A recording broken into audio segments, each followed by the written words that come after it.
The divorce process was messy and emotionally draining. Sarah had always believed that love was enough. When she married Liam 10 years ago, she thought she had found her forever partner. They were the couple everyone envied. Sarah, with her bright smile and boundless optimism, and Liam, with his quiet strength and charming wit. But as they celebrated their 10th wedding anniversary, Sarah couldn't ignore the growing sense of unease that had taken root in her heart. It started with the small things. Liam's late nights at the office became more frequent, his excuses more rehearsed. Their conversations, once filled with shared dreams and laughter, had turned into a series of monosyllabic exchanges. Sarah told herself it was just a phase, that they'd reconnect once the stress of Liam's job subsided. But deep down, she knew something was wrong. One evening, as Sarah sat alone in their living room scrolling through Reddit for comfort, she stumbled upon a post in a relationship advice forum. The title read, "How do you know when it's over?" The responses were a mix of heartbreak and hope, but one comment stood out to her. "When you're more lonely with them than without them." The words hit her like a punch to the gut. Was she lonely in her own marriage? The truth came out on a rainy Thursday afternoon.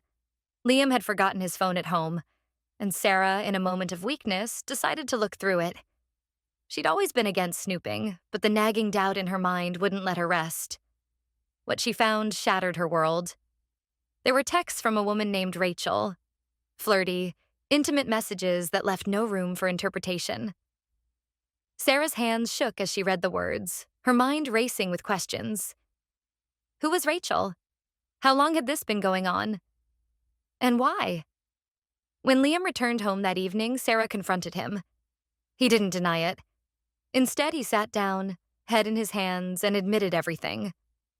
Rachel was a coworker. Their affair had started 6 months ago during a work trip. He claimed it wasn't serious, that it was a mistake, but the damage was done. Why, Liam? Sarah's voice cracked as tears streamed down her face. Why did you do this to us? Liam looked at her, his eyes filled with regret. I don't know. I guess I felt disconnected. We've been drifting apart, Sarah. I didn't know how to fix it. The weeks that followed were a blur of pain and confusion. Sarah vacillated between anger and heartbreak, unsure of what to do next. She turned to the internet, reading countless threads from people who had been in her shoes. Some urged forgiveness and counseling, while others advocated for cutting ties and moving on. Sarah agreed to try therapy, hoping to salvage their marriage. Their sessions were tense and emotionally draining, but they unearthed truths that neither of them had been willing to face. Liam admitted he felt unappreciated and lost in the routine of their lives. Sarah confessed she'd been so focused on their future, buying a house, starting a family, that she'd overlooked the cracks in their present. Despite their efforts, the sessions seemed to bring more pain than healing. One day, their therapist asked a question that left them both silent. Can you imagine a future where you're both happy together? Neither of them could answer. After months of therapy and countless late-night arguments, Sarah made the hardest decision of her life. She couldn't stay in a marriage where trust was broken and resentment lingered. They agreed to separate. Breaking the news to friends and family was another ordeal. Reactions ranged from shock to support, with some questioning whether they were giving up too easily. Sarah's parents, who had been married for 40 years, struggled to understand her decision. Marriage is hard work, her mother said.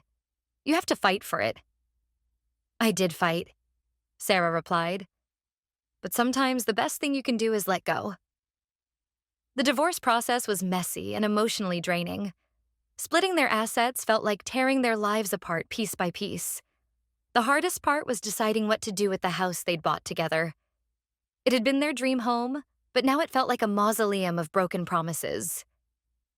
Liam moved out first, leaving Sarah alone with her thoughts and memories.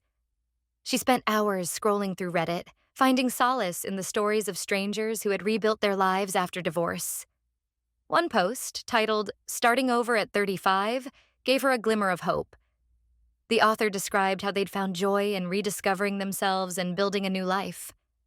Sarah decided to follow their lead. She started taking yoga classes, something she'd always wanted to try but never made time for. She joined a book club and reconnected with old friends. Slowly, she began to feel like herself again. One day, while scrolling through a local community forum, Sarah stumbled upon a post about a volunteer opportunity at a nearby animal shelter. Intrigued, she signed up. Working with animals brought her a sense of peace she hadn't felt in years. She found joy in the small victories: a timid dog wagging its tail for the first time, a stray cat finding a loving home. Through the shelter, Sarah met Mark, a fellow volunteer. He was kind, patient, and had a knack for making her laugh. They bonded over their shared love for animals and gradually became friends. Sarah was hesitant to open her heart again, but Mark's genuine nature made it hard to resist. As months turned into years, Sarah's life transformed in ways she never imagined. She sold the house and moved into a cozy apartment with her rescue dog, Luna. She continued volunteering at the shelter and even started a blog to share her journey of healing and self-discovery.